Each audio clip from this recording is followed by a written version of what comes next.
Robinson Crusoe, a simplified summary. Chapter 1. The adventure begins. Robinson Crusoe is a young man from a good family in England.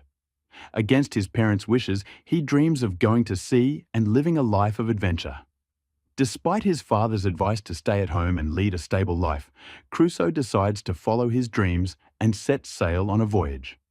His first journey does not go well, as the ship encounters a violent storm and nearly sinks. Crusoe is shaken but undeterred. He continues to pursue a life at sea, joining another voyage. This time, the ship is captured by pirates, and Crusoe is taken as a slave to North Africa. Chapter 2. Escape and New Ventures. After 2 years in captivity, Crusoe manages to escape with the help of a boy named Xury. They sail along the African coast until they are rescued by a Portuguese ship bound for Brazil. Crusoe starts a new life in Brazil, where he becomes a successful plantation owner. However, his desire for adventure remains strong. When Crusoe hears of an opportunity to make money by bringing slaves from Africa, he decides to join an expedition. Unfortunately, this decision leads to disaster.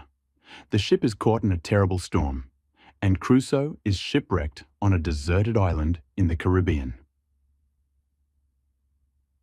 Chapter 3. Life on the Island. Crusoe is the only survivor of the shipwreck. Stranded on the island, he salvages what he can from the wrecked ship, including tools, weapons, and supplies. He builds a shelter, learns to hunt, and grows crops to survive. At first, Crusoe struggles with loneliness and despair. However, over time, he adapts to life on the island. He keeps a journal to record his thoughts and experiences, and he begins to see his time on the island as a test from God. He finds comfort in religion and develops a strong faith. Chapter 4.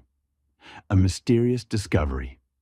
Years pass, and Crusoe becomes skilled at living off the land. He builds a comfortable life for himself, with livestock, crops, and even a makeshift home. However, his peaceful existence is shattered when he discovers a footprint in the sand. This discovery terrifies him, as he realizes that he is not alone on the island. Crusoe soon learns that the island is occasionally visited by a group of cannibals who bring their prisoners to the island to be eaten.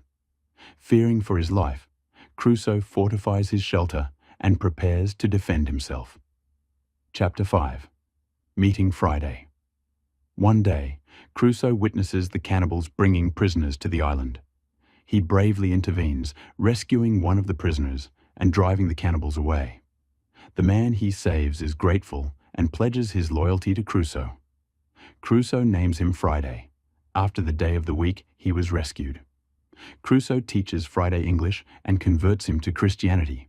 The two become close companions, working together to improve their lives on the island. With Friday's help, Crusoe's life becomes less lonely, and he feels more secure. Chapter 6. Rescue and Return Home. After many years on the island, Crusoe and Friday spot a ship approaching. It turns out to be a British ship, but a mutiny is taking place on board. Crusoe and Friday help the loyal crew regain control of the ship, and in gratitude, the captain agrees to take them back to England.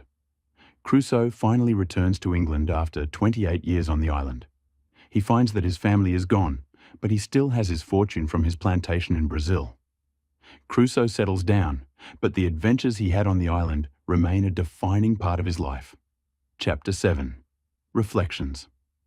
The novel ends with Crusoe reflecting on his extraordinary life. He realizes that his experiences have taught him important lessons about self-reliance, faith, and the value of human companionship. Despite the hardships he faced, Crusoe is grateful for the life he has led and the man he has become.